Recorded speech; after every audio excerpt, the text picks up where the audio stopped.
Boa tarde. Hoje a gente vai falar um pouquinho sobre transferência de massa e vai tentar resumir um pouquinho esse assunto tão interessante. Então, primeiro a gente vai tentar validar essa ideia, né? Assim, é essencial certos conceitos na nossa formação profissional. E na faculdade, né, muitos economistas concordam que a inovação tecnológica caminha junto com o crescimento econômico de um país. E não apenas isso, melhora a qualidade de vida. A própria história também prova isso. Porém, a história também prova que, junto com esse avanço tecnológico do que sabemos, há também um avanço industrial. Isso é ótimo, porém há problemas inerentes.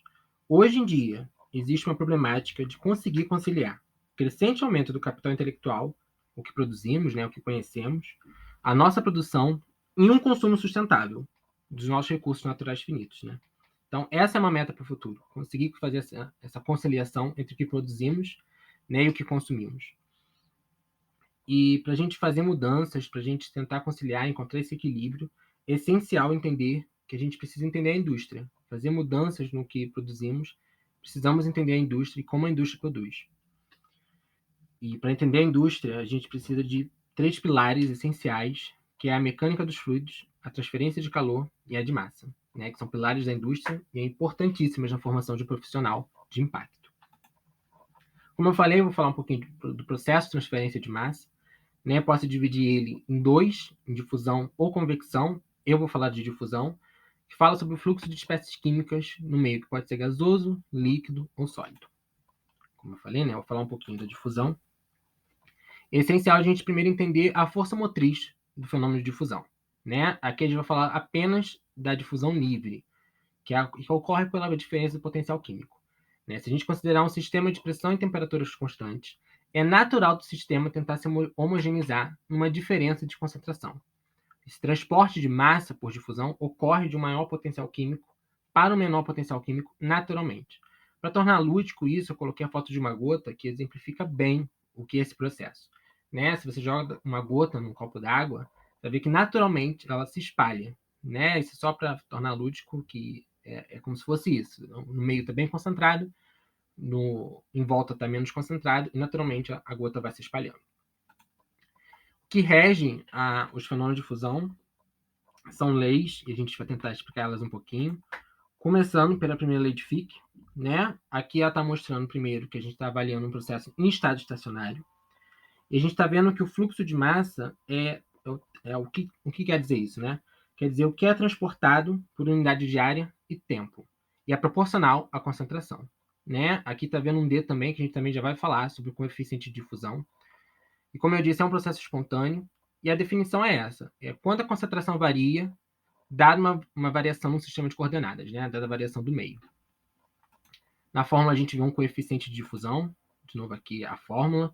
Esse D é uma constante de proporcionalidade. Né? É o que dá as dimensões de área e tempo. Né? E quando prova que quanto maior a área que ocorre a difusão, maior o valor de D e maior vai ser esse processo de difusão.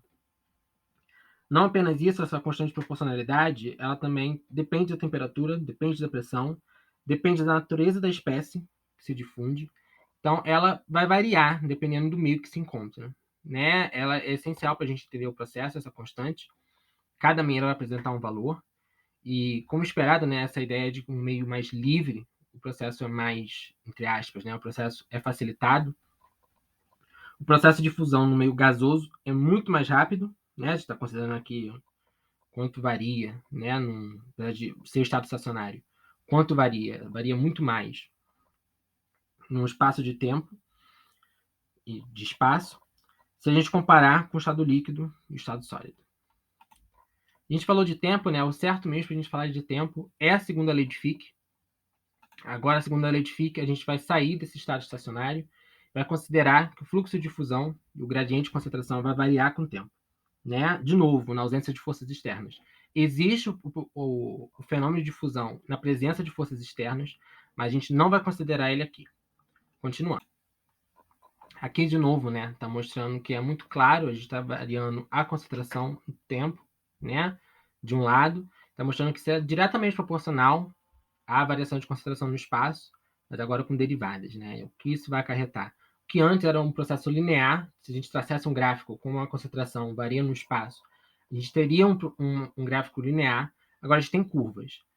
à medida do processo, né, que vai gerar acúmulos ou esgotamentos em diferentes espaços, né, em alguns espaços vai ocorrer o processo de difusão, vai ocorrer um acúmulo, em outros espaços vai ocorrer o processo de difusão e vai gerar afastamentos, e é isso que a gente queria passar para o processo de difusão, né? Essa ideia de que está variando diretamente com a concentração, quando a gente considera nos dois processos, mas quando a gente considera no estado estacionário, tem um perfil linear, né? E fora do estado estacionário, na ausência de forças externas, tem esse perfil de curva, né? Mas de qualquer forma, entender o processo de difusão é entender a força motriz do processo de difusão. Agora falaremos sobre a difusão de Knudsen. A difusão em meios porosos possui como fator principal a geometria da matriz porosa, que será determinante para o processo de difusão. Em meios porosos, podem ser observados os seguintes tipos de difusão: a difusão de Fick, de Knudsen ou configuracional. Segundo Weitz, é possível estabelecer uma relação entre coeficientes e seus mecanismos de difusão com o tamanho dos poros que o meio apresenta, como pode ser visto no seguinte gráfico, dividido em regiões com as classificações.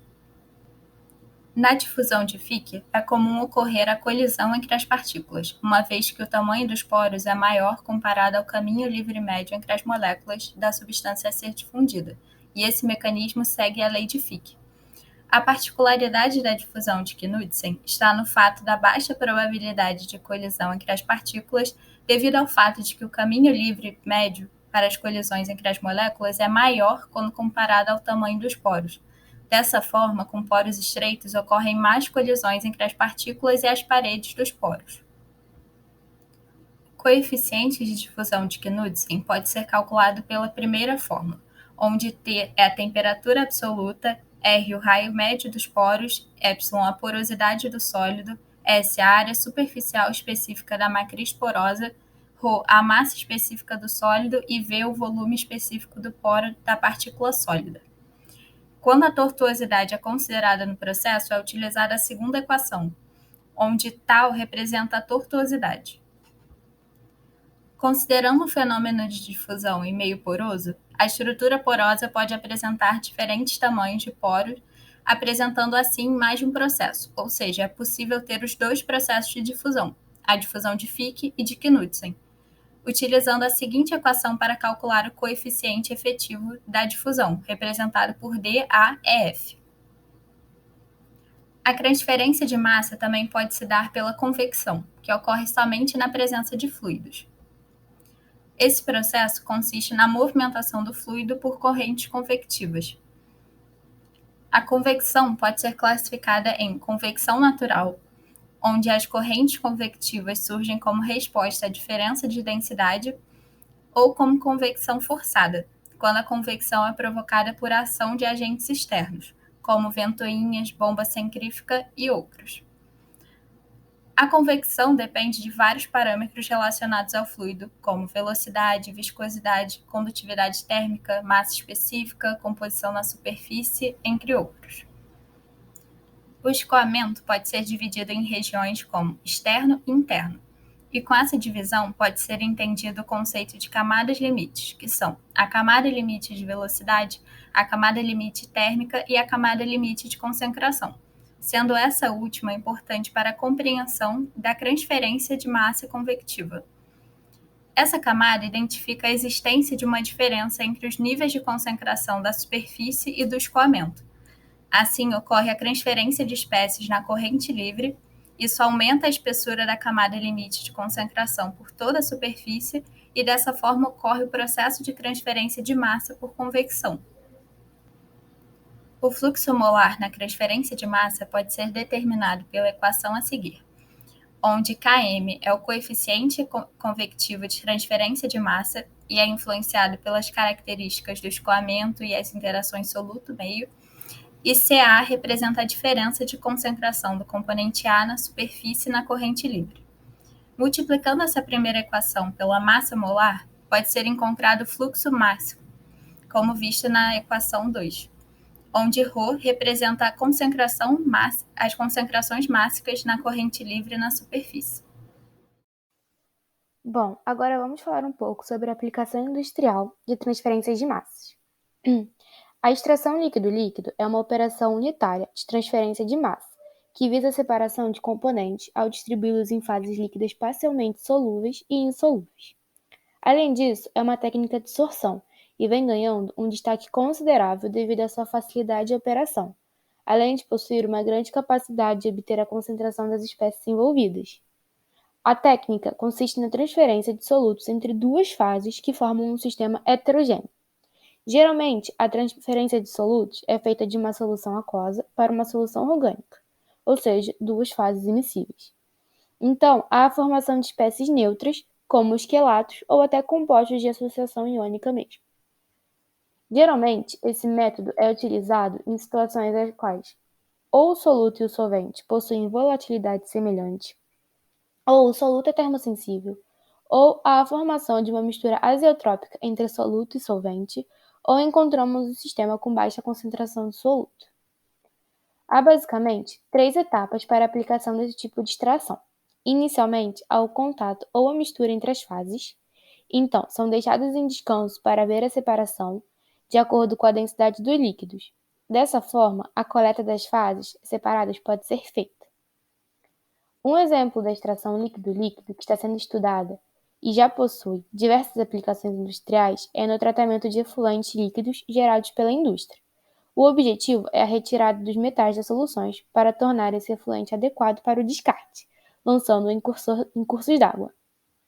Selecionamos então um artigo de um estudo que aplica o que foi mencionado anteriormente, mas é só um estudo. Para a metodologia desse estudo, foi utilizada como solução aquosa o efluente de uma indústria galvânica localizada em Minas Gerais. A solução orgânica, como extratante escolhido, foi o trifosfato de butila, conhecido como TBP, que foi dissolvido em querosene alifático. As soluções foram postas em um reator de vidro de 1 litro, com agitação constante, utilizando um impelidor de vidro de 3 pás. O ensaio foi feito em temperatura ambiente. Lembrando que é o desenvolvimento de um método, por isso que o reator é relativamente pequeno. Após a contactação, a agitação foi interrompida e as fases foram separadas e foi feita a coleta e análise da amostra aquosa. Então, foram determinadas as concentrações dos metais e, comparando com os resultados de concentrações iniciais e por meio de um balanço de massa, foi analisada a concentração de metais extraídos no efluente e presentes na fase orgânica. Essas são as nossas referências. Muito obrigada!